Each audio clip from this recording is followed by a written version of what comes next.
Hi friends, मैं किरण वर्मा आपके अपने यूट्यूब चैनल शिव शक्ति दिव्य शक्ति पर आप सभी का एक बार फिर से हार्दिक स्वागत करती हूँ। कल मैं आप सभी को छत्तीसगढ़ का सामान्य परिचय दे रही थी। आज मैं उसी विषय में आगे चर्चा करूँगी, पर आगे बढ़ने से पहले मैं कल के सारे इम्पॉर्टेंट फैक्ट एक बार फिर से रिवाइज कर देती हूँ। आप सभी इन फैक्ट्स को एक बार फिर से ध्यान से सुने और साथ साथ याद भी करते जाएं।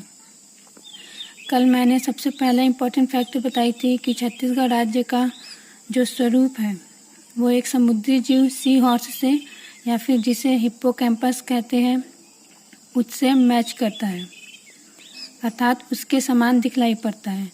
यहाँ पर छत्तीसगढ़ राज्य के स्वरूप का तात्पर्य छत्तीसगढ़ राज्य के मैप से है, जिसे देखने पर वो समुद्री जीव सी हॉर्स के जैसा दिखलाई पड़ता है। सेकेंड इम्पॉर्टेंट फैक्ट मैं बताई थी आप सभी को कि छत्तीसगढ़ राज्य का भारत संघ में विलय 1 जनवरी 1948 को हुआ है।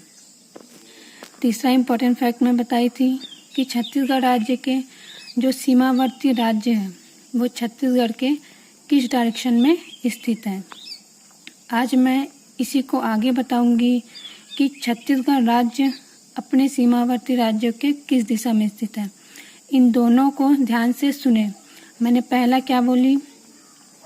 कल मैं बताई थी कि छत्तीसगढ़ राज्य के सीमावर्ती राज्य छत्तीसगढ़ के किस डायरेक्शन में है। आज मैं आपको बताऊंगी कि छत्तीसगढ़ राज्य अपने सीमावर्ती राज्यों के किस डायरेक्शन में है। तो पहले कल का जो तीसरा फैक्ट है उसे मैं आप सभी को इमेज के साथ एक बार और समझा देती हूँ। अभी आपके स्क्रीन पर छत्तीसगढ़ का मैप शो हो रहा होगा उसके सीमावर्ती राज्यों के साथ। मैं कल के सारे फैक्ट कि छत्तीसगढ़ राज्य के सीमावर्ती राज्य उसके किस डायरेक्शन में स्थित है एक बार अच्छे से बता देती हूँ। आप इमेज को देखकर समझते जाएं, सुनते जाएं और याद करते जाएं। तो मैं स्टार्ट कर रही हूँ। पहला, उत्तर प्रदेश और साथ ही मध्य प्रदेश का एक सीधी नाम का जिला छत्तीसगढ़ राज्य के उत्तर में पड़ता है। झारखंड राज्य छत्तीसगढ़ के उत्तर पूर्व दिशा में पड़ता है। अच्छे से देखते जाए मैप को और समझते जाए। मैंने पहला बोली कि जो उत्तर प्रदेश है वह छत्तीसगढ़ के उत्तर दिशा में है। साथ ही मध्य प्रदेश का सीधी जिला भी छत्तीसगढ़ के उत्तर दिशा में है और उत्तर पूर्व दिशा में झारखंड है। मध्य एवं दक्षिण पूर्व दिशा में छत्तीसगढ़ के उड़ीसा राज्य स्थित है। दक्षिण दिशा में आंध्र प्रदेश और तेलंगाना राज्य स्थित है। दक्षिण पश्चिम दिशा में महाराष्ट्र राज्य स्थित है और मध्य प्रदेश छत्तीसगढ़ के पश्चिमोत्तर दिशा में स्थित है, अर्थात पश्चिम में भी पड़ता है और थोड़ा थोड़ा उत्तर में भी पड़ता है। इसके साथ मैंने कुछ जिलों के नाम बताई थी। वैसे ये इम्पोर्टेंट नहीं है, फिर भी आप अपने नॉलेज के लिए याद रख सकते हैं कि जो मध्य प्रदेश का मंडला और बालाघाट जिला है वो छत्तीसगढ़ के पश्चिम में पड़ता है और पश्चिमोत्तर में मध्य प्रदेश का शहडोल और डिंडोरी जिला पड़ता है। तो आप सभी ये इम्पॉर्टेंट फैक्ट अच्छे से याद रखें। आशा करती हूँ कि मैप को देखते हुए आप सभी को ये सारे डायरेक्शन समझ में आ गए होंगे। अब मैं आज इस पर आगे आप सभी को बताती हूँ कि छत्तीसगढ़ राज्य अपने सीमावर्ती राज्यों के किस दिशा में स्थित है। मैं एक बार फिर से रिपीट कर रही हूँ। कल मैं आपको बताई थी कि छत्तीसगढ़ राज्य के सीमावर्ती राज्य छत्तीसगढ़ के किस डायरेक्शन में है। आज मैं आप सभी को बताने वाली हूँ कि छत्तीसगढ़ राज्य अपने सीमावर्ती राज्य के किस डायरेक्शन में स्थित है। तो मैं एक बार अच्छे से पढ़ के बता देती हूँ, फिर आपके स्क्रीन पर भारत का मैप शो करूँगी, जिसे देखते हुए एक बार फिर से मैं आप सभी को इसको रिपीट कर लूँगी। तो ध्यान से सुने। छत्तीसगढ़ राज्य मध्य प्रदेश के दक्षिण पूर्व दिशा में स्थित है और ये क्वेश्चन आ चुका है सीजी व्यापम में। छत्तीसगढ़ राज्य झारखंड के पश्चिम में स्थित है, उत्तर प्रदेश के दक्षिण में स्थित है, उड़ीसा के दक्षिण पश्चिम में स्थित है, तेलंगाना और आंध्र प्रदेश के उत्तर में स्थित है और महाराष्ट्र के पूर्व में स्थित है। अब आपके स्क्रीन पर भारत का मैप शो हो रहा होगा, जिसमें छत्तीसगढ़ राज्य और उसके सीमावर्ती राज्य अच्छे से दिखाई दे रहे हैं। मैंने अभी जो बोला एक बार फिर से रिपीट कर रही हूँ। आप सभी मैप को देखते हुए समझते जाएं और मैप को बिल्कुल याद रखें। मैप से क्वेश्चन पूछने के बहुत चांसेस होते हैं और मैप याद होने पर हमें छत्तीसगढ़ को समझने में बहुत आसानी होगी। तो मैं एक बार रिपीट कर रही हूँ, मैप को देखते जाए, समझते जाए और याद करते जाए। छत्तीसगढ़ राज्य मध्य प्रदेश के दक्षिण पूर्व दिशा में स्थित है, झारखंड के पश्चिम दिशा में स्थित है, उत्तर प्रदेश के दक्षिण दिशा में स्थित है, ओडिशा के दक्षिण पश्चिम दिशा में स्थित है, तेलंगाना और आंध्र प्रदेश के उत्तर दिशा में स्थित है, महाराष्ट्र के पूर्व दिशा में स्थित है। तो मैं आशा करती हूँ कि आप सभी को मैप देखकर समझ में आ गया होगा कि छत्तीसगढ़ अपने सीमावर्ती राज्यों के किस दिशा में स्थित है। ये क्वेश्चन इम्पोर्टेंट है, कभी भी पूछा जा सकता है, आप सभी इसे अच्छे से याद कर लें।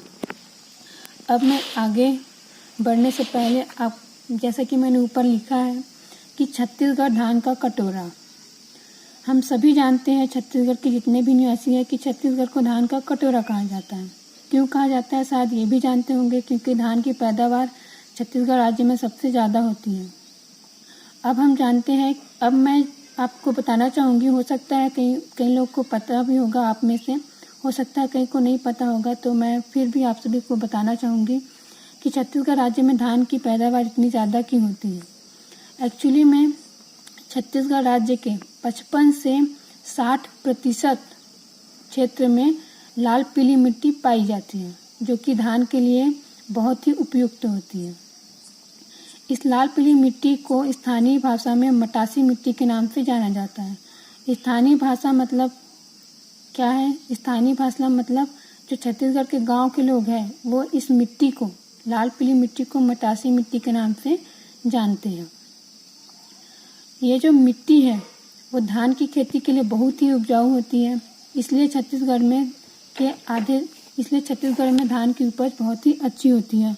और छत्तीसगढ़ के आधे से अधिक 55 से 60% एरिया में लाल पीली मिट्टी पाई जाती है। आप ज़रूर याद रखें, कभी भी पूछा जा सकता है, क्योंकि छत्तीसगढ़ को धान का कटोरा कहते हैं, तो क्यों कहते हैं ये भी पूछ सकते हैं।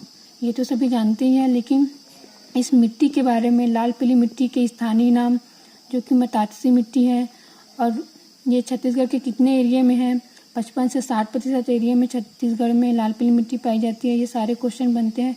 साथ ही एक और क्वेश्चन है कि जो लाल पीली मिट्टी है उसको चावल मिट्टी भी कहते हैं, क्योंकि ये चावल की खेती, चावल अर्थात धान की खेती के लिए बहुत ही उपयुक्त होता है। अब हम आगे बढ़ते हैं। इसके बाद अब मैं आपको बताने वाली हूँ कि छत्तीसगढ़ राज्य के सीमावर्ती राज्य छत्तीसगढ़ के कौन कौन से जिलों को स्पर्श करती हैं और कितने जिलों को स्पर्श करती हैं। तो पहले मैं आपको बता देती हूँ कि छत्तीसगढ़ के जो सीमावर्ती राज्य है, छत्तीसगढ़ के कितने जिलों को स्पर्श करती हैं। तो उड़ीसा राज्य छत्तीसगढ़ के 8 जिलों की स्पर्श करती है, मध्य प्रदेश 7 जिलों की स्पर्श करती है, महाराष्ट्र 4 जिलों की स्पर्श करती है, झारखंड व तेलंगाना 2-2 जिलों की स्पर्श करती है, आंध्र प्रदेश और उत्तर प्रदेश 1-1 जिलों की स्पर्श करती है। जैसा कि आप स्क्रीन पर देख रहे होंगे कि उड़ीसा के बाद 8 जिला लिखा हुआ है और ब्रैकेट में लिखा हुआ है सर्वाधिक। इसका मतलब ये है कि ये जिला में भी सर्वाधिक है, साथ ही इसका मतलब ये है कि ये जिला में भी सर्वाधिक है, साथ ही जो उड़ीसा राज्य है वो छत्तीसगढ़ के सर्वाधिक एरिया को स्पर्श करता है। क्योंकि आप लास्ट में देख रहे हैं कि आंध्र प्रदेश और उत्तर प्रदेश लिखा हुआ है, जिसमें 1-1 जिला लिखा हुआ है, लेकिन सबसे कम यहाँ पे इसका मीनिंग है एरिया से, कि कौन सा राज्य छत्तीसगढ़ के सबसे कम क्षेत्र को स्पर्श करता है। तो आपका आंसर होगा आंध्र प्रदेश। ये क्वेश्चन पूछा जा सकता है क्योंकि आंध्र प्रदेश और उत्तर प्रदेश में बहुत ही कन्फ्यूज़न है। मैं 1-2 बुक देखी हूँ, जिसमें एक बुक में तो उत्तर प्रदेश दिया हुआ था, लेकिन फिर से मैं जब सर्च करी तो मुझे नेट पर आंध्र प्रदेश मिला है सबसे कम, और साथ ही एक और बुक ऑथेंटिक बुक है, उसमें भी आंध्र प्रदेशी दिया हुआ है। तो मैं आप सभी को एडवाइस करूँगी कि आप आंध्र प्रदेशी लेकर चलें, जो छत्तीसगढ़ के सबसे कम एरिया को स्पर्श करता है। अब आपके स्क्रीन पर एक मैप शो हो रहा होगा, जिसमें छत्तीसगढ़ राज्य और उसके सीमावर्ती राज्य कितने जिलों के स्पर्श करते हैं वो शो हो रहा होगा। आप उसे ध्यान से देखें और याद करें, ये भी बहुत ही इम्पोर्टेंट है। कभी भी पूछ सकता है कि उड़ीसा राज्य कौन कौन से जिले के स्पर्श करता है, मध्य प्रदेश, महाराष्ट्र, ऐसा क्वेश्चन पूछा जा सकता है। आप ये मैप को अच्छे से याद कर लें। मैं आज शाम को हो या कल एक वीडियो और अपलोड करूँगी, जिसमें मैं आप सभी को बताऊँगी अच्छे से कि उड़ीसा राज्य, मध्य प्रदेश राज्य कौन कौन से जिले को स्पर्श करती हैं। तब तक आप इस इमेज को देखकर अच्छे से उसको देख ले रहे हैं, याद करने की कोशिश करें, जिससे जब मैं आपको दूसरा वीडियो प्रोवाइड कराऊं तो आप सभी को सुनते ही याद हो जाए कि कौन सा राज्य किस जिले को स्पर्श करता है। तो अब मैं ये वीडियो यहीं पर समाप्त करती हूँ फ्रेंड्स। आप सभी मुझे ज़रूर बताएं कि मेरा ये वीडियो कैसा लगा और मुझे कितना इम्प्रूवमेंट लाना चाहिए। आप सभी मुझे सुझाव ज़रूर दें। मेरे चैनल को सब्सक्राइब करें, लाइक करें और शेयर करें। साथ ही कमेंट करना बिल्कुल ना भूलें। आपके कमेंट को पढ़कर ही मैं अपने पढ़ाने के तरीके में इम्प्रूवमेंट लाऊंगी और आप जो भी बोलेंगे मैं उस पर गौर करने की पूरी कोशिश करूंगी। ओके फ्रेंड्स, धन्यवाद।